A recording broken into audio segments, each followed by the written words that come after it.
Hello, my name is Bart Leihart. I'm at New Era Systems today. We will be testing the Comtech 100 watt outdoor BUC. This is a KU band unit. Let me walk around so you get a good shot at it. New Era Systems refurbishes and sells a lot of used equipment as well as new stuff, and they resell services. So today we want to make sure that this unit has good phase noise and good output power. First thing, before you plug anything in, make sure you put a dummy load on the output. Always, always, always. Before you even plug it into electricity. This unit is a 220 unit. It can actually take anywhere from 110 to 220, but we're using 220. And before I started taping today, I had already made the power connector, which you can see it's a 3-prong power connector. You got a ground and 2 hots. And usually on the unit, it will tell you exactly what the pins go to. So you can see here, upside down of course, A is ground, and then you have a hot 1 and hot 2. Make sure you get the ground in a good spot, otherwise you might fry something. As always, we run everything on UPS. Our test equipment here has its own UPS there, and we're using equipment that can handle KU band up to 14.5 gigahertz. Since this is an actual BUC, it has a L band to KU band conversion built in, so our signal generator is going to be putting out between 1200 and 1700 megahertz. That's 1.2 to 1.7 gigahertz. And I have it set up to do a pure carrier. You can see here, pure carrier will start at 1.2 gigahertz, and you want to set the power level minus 35 just to be safe. You don't want to oversaturate the input, and I start with the power actually turned off. The RF is disabled at first until I connect everything up. So I got the output of the signal generator coming right into the input of the BUC right there. The unit is terminated with a dummy load. Everything's on UPS, so I'm ready to plug this in. So I'll be back in a few seconds once it comes back on. Okay, we're back now. It's a little louder. You can tell the unit is on. Came on just fine. Now typically, some units would require you to either connect the console port or Ethernet, right here, or to short out a couple of pins on the COM port itself in order to force the unit to come on. Comtech did something I consider smart, and they actually have a factory default of on instead of off. So I didn't have to short anything, and I didn't have to connect with a serial port. So right now I have connected my analyzer. Always use a DC block and an attenuator just for safety, because these analyzers can cost $30–40,000. You don't want to fry it. And a high frequency cable is connected now to the sample port of my dummy load here. So I'm ready to go. So let's go ahead and turn on the power. You can see on the analyzer we got our signal right here, so that's a good sign.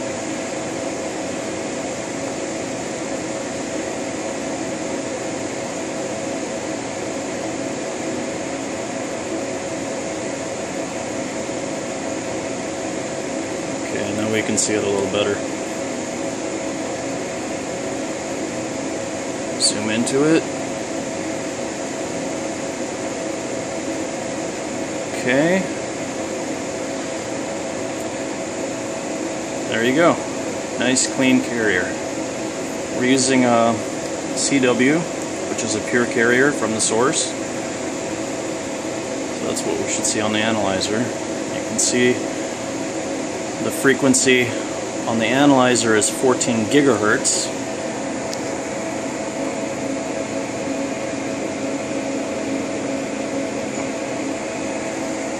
And when you look at the signal generator, it's at 1200 megahertz or 1.2 gigahertz.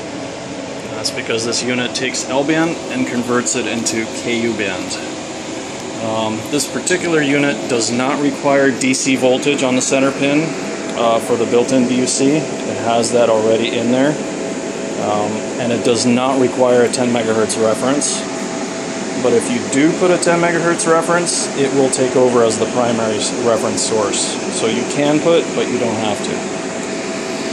First, we're going to measure phase noise. Typically, I measure that at 3 spots: minimum frequency, mid-band, and high frequency. So right now we're at the very low end, which is 14 gigahertz. So we're going to span this. Let me zoom that in a little bit. Span down to 50 kilohertz. You can measure phase noise. Center that up.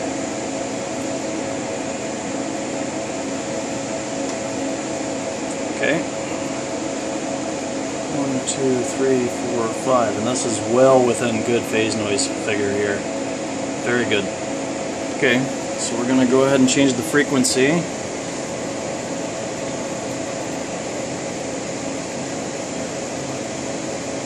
To mid-band, which is 1450 megahertz or 1.45 gigahertz.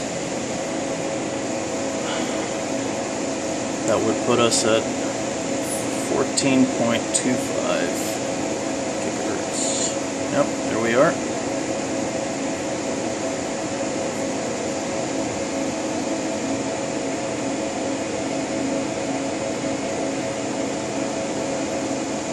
Okay, and we're 1, 2, 3, 4, 5, also well within good phase noise figure.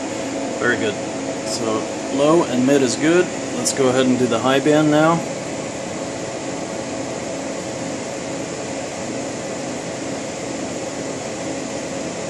.7 gigahertz will put us at 14.5 gigahertz. Yep, there we are.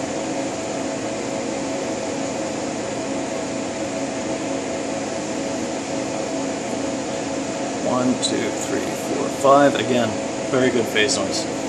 Okay, so this unit passes phase noise. Next, we're going to do a power test, P1 dB, at low, mid, and high. So I'll be back in just a second. Okay, I'm back. Now we're going to do the P1 dB test, or the compression test. Make sure the unit is good P1 dB. For that, I've connected a power meter to the sample port of the unit. You can see right here. Now, the particular power head I'm using requires a lot of attenuation because it's sensitive down to -90.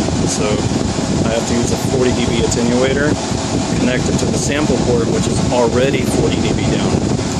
So I'm actually 80 dB down. So what I'm going to do is set my offset on the power meter to +80. This way, whatever I'm reading is the actual effective output power, or pretty close to it, hopefully. So you can see right now we're reading 38.5. And our source is -30. Now I'm going to leave the camera looking at just the power meter so you can see how to find the compression point. I'm going to change the source by +1 dB, which should give me +1 on the output here. So I'm going from -30 to -29. And you can see it went up about 1 dB. Now I'm going to go another one, which it would take me to -28, and it should go up another dB.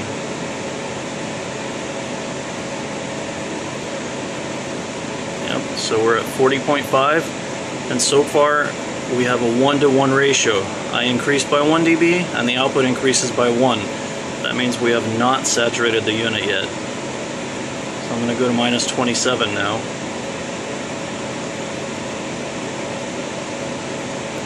Okay, good, we're still good. I'm going to go to -26.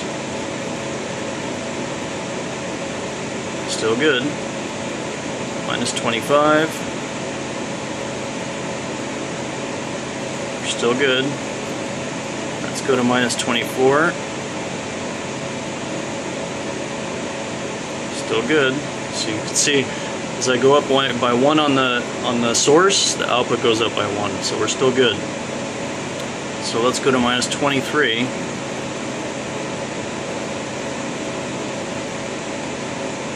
We're still good. Let's go to minus 22. We're still good. Minus 21. We're still good. Now at some point it makes more sense to increase the gain of the unit rather than to continue increasing the input. A lot of times what you'll find is that when you try to get the unit to put out maximum power with gain set to minimum by just increasing the input, the unit will saturate too soon. Unfortunately, I don't have access to the unit right now, so I have to try to find it by increasing just the input.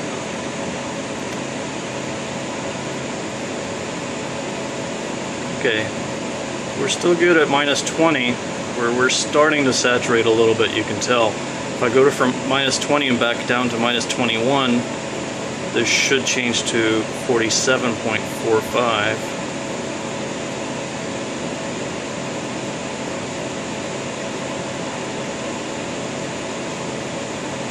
And it doesn't, so it's not quite a dB, so we're already starting to compress.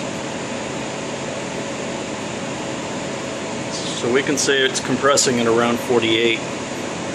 Now let's see maximum power. So I'm just gonna